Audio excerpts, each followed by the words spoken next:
또 앞으로는 공급에 대한 이 증가를 우리가 걱정할 필요도, 또한 채굴자들의 덤핑을 걱정할 필요도 없는 상황이니까 아마 제 예상에는 올해에 그려내게 될 사이클이 좀 역사적인 슈퍼 사이클이 되지 않을까.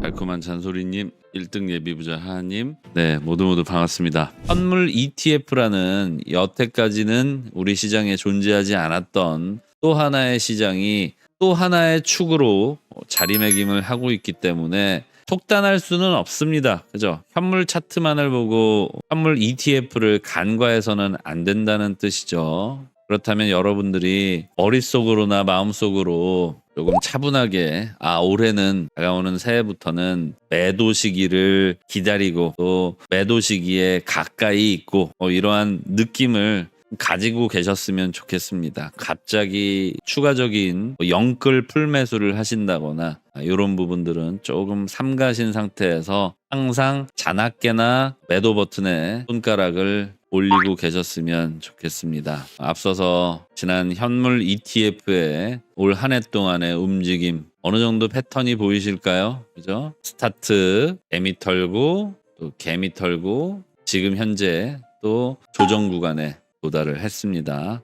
거래량 웨이브나 이런 것들 앞으로 그러면 어느 정도 추이가 예상이 되시리라 봅니다. 자, 그리고 다시 현물 차트로 돌아와서 여기 보시면 풀매도라고 적혀 있는 거, 이거 일정 혹시 기억나시나요? 우리가 기준점을 한번 잡아봤는데 예전에 1억 돌파 후 조정이 길어지던 시기에 너무나 많은 분들이 여기에서 불안해 하시기에 제가 이 기간을 기준 잡아드린 적이 있습니다. 무슨 얘기냐면 아무리 빨리 이 고점이 온다고 하더라도 아직까지는 시간이 많이 남아있으니 적어도 그때까지는 마음 편히 기다리셔도 된다라는 기준점입니다. 가장 빨랐을 때 가장 빠른 고점이 다다른다면은 적어도 내년 3월일 것이다. 그러니까 내년 3월이 고점이다가 아니라 고점이 아무리 빨리 와도 내년 3월보다는 빠르지 않을 테니 지금은 걱정하지 말고 존버하시라는 말씀에서 제가 가장 빠른 시기에 대한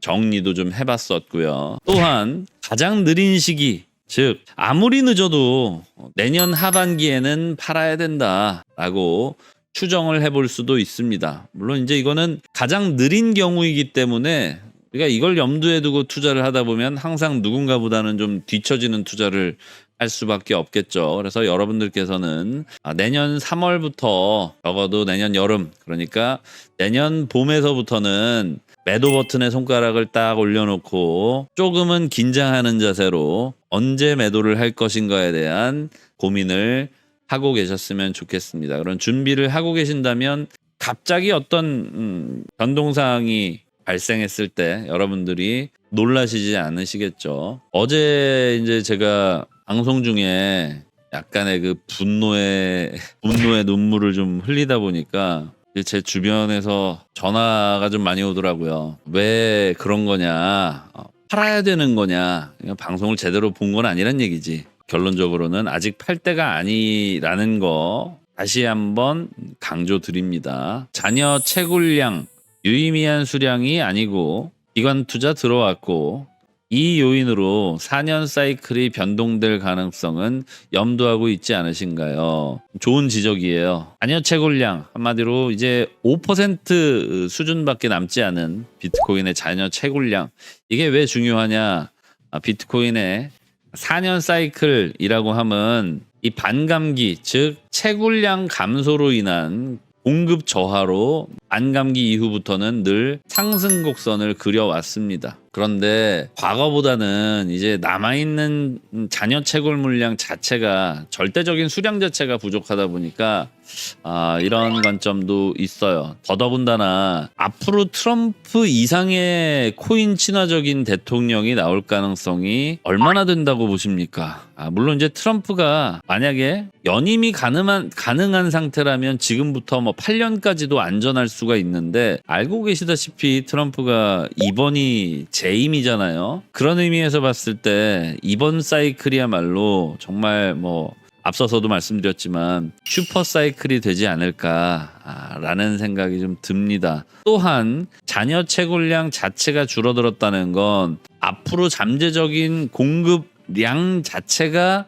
작다는 거죠. 얼마 남지 않았다는 얘기입니다. 그 얼마 남지 않은 잔여 채굴량 자체가 그 와중에 반감기를 통해서 공급량이 더 줄어든다라고 봤을 때는 이게 상승 요인인지 하락 요인인지 명확히 구분이 가능하시지 않을까, 네, 이런 생각이 듭니다.